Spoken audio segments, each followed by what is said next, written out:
Good morning, ladies and gentlemen. Eddie Marcus here again. I take this opportunity to come to you today to say that when you really get down to the real nitty gritty, heaven on earth is one of the simplest things you can ever imagine. It is so simple. I believe a baby that crawling knows the solution. But they say that even the most elect would be deceived, and it has been deceived. Everybody is deceived. I'm telling you, information constantly comes every day that can free you even more.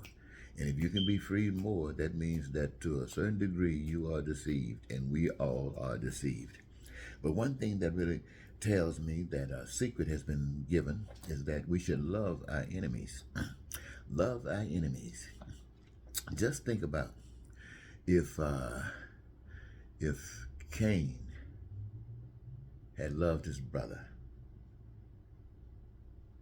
Abel would have still been alive. Just think about if Adam and Eve loved God. We could have still been having heaven, maybe. But the reality of it is that deception comes along and it'll catch us when we're, I tell you, not even thinking about it at all. Love thy enemy. What that tells me is that even before we existed, the plan of heaven on earth was already made. And in preserving that, resources were established on the earth, in the earth, above the earth, seen and unseen, that would be here from the time man came to all eternity that man exists, to be utilized for whatever man can imagine and put his hand to and cause a creation thereof, whereby you can do it in such a manifestation that any human being that exists can access from it whatever they need, want, or desire. Why? Because it is theirs. They made it. Human beings took the resources that God had given and made goods and services for. And what is this about some intermediary, the middleman, talking about money? All of that is scam. That is saying that someone can be better. All of it is scam. All of the lying and cheating is a result of God left out. And the whole world is a victim of it. You see, the evil that exists in the world is made real by men succumbing to it. When I say men, I'm talking about human beings. They gave it life. It was just an idea at one point that was fed to human beings, and they put the shoes on and start stepping because they had choice. And choice is what allowed this to happen. But we still have choice when we wake up to speak up and walk up. Now, what does it mean to say that love thy enemy? The enemy is the one that comes to destroy you. You can't fight the enemy the way the enemy fights. That's why when they go low, don't you go low, because you're just trying to become a bigger devil than they are. That's all that is. It is love that wins an enemy. An enemy is ignorant. An enemy does not know the truth. The enemy is trying whatever they feel is appropriate to accomplish whatever they are trying to accomplish. But love excuses that because love knows the truth. Love looks for answers that ignorance that makes it alive. And they resolve problems that way. But when there's a problem that can't be resolved, if force is necessary, that is left in the hands of God. So when you come down and say Sodom and Gomorrah had some things taking place there that God didn't like, you said you had some homosexuality going there that God didn't like, and then you say fire and stuff rained down. Well, that wasn't man making fire. That wasn't man causing punishment. That was God.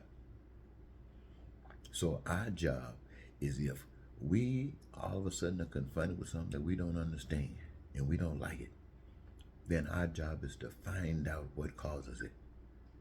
And after we find out what causes it, we do whatever we can to eliminate that cause, which should take care of the problem. But if it doesn't, and there's force that's necessary, We put that in the hand of God because our job is to love. Our job is to show that love is the answer. So if you don't like, if you think homosexuality is wrong, you know of a homosexual, you got to love them more. Well, love is love, so there's such thing as love more. If there's a person of color that you was taught to hate, you got to love them even more. The hater, in other words, the slave has got to love the slave master. The slave master gonna have to learn to love the slave. But it doesn't matter about the group. It's about the individual. It is the individual that starts. It is the individual that is the spark. It is the individual that lights up the whole barn so that everything outside can know that it's on fire. And it is this fire that cleanses us. So I guess to sum this thing up is that to love thy neighbor means this. For instance, I'm going to give you an example. To me, I have always known that the system, this economic system in America is evil, is anti-God. How do I know it? Because it causes poverty. Why I say that? Because I'm looking at it. I know people try to say these are lazy people. That's not lazy. This is the system that's causing that. This crime, prostitution, selling drugs, all that stuff they call illegal. This is because of the system that's saying you left out, bro. And if you're going to try to make it, you got to break these rules that we know you're going to break. That's why we put you in jail, because they don't want to fix anything. Comes down to fixing it, it's going to take the love of God. So I've jumped all over the road here trying to give you a message. So let me sum it up. Here's the plan. The resources are given. Human being needs certain things. Human beings got the talents to produce what they need, want, or desire. And this is what human beings do. What we see are the responses to the needs, the wants, and the desires. Resources given. Man putting their hands to it. The problem with lack, the problem that there isn't enough, the problem that they're not, that homelessness exists, the problem that people don't have adequate education, the problem that people don't have adequate health care is because the system is distorted. God's system has been distorted by people who are looking for money, people who want to feel bigger than everybody else, people who want to be God, like Donald Trump, people who want to be God like Putin, people who want to be God like Chu, whatever the guy's name in China. They want to be God. They want to run everything. But they can't stop the floods. They can't stop the hurricanes. They can't stop the tornadoes. So ladies and gentlemen, you better wake up, because this is not man doing that. That's nature that's causing that. But this pain and suffering, this killing and stealing and hatred and racism and bigotry, that's us. It's every last one of us. Because there's who's standing up against it.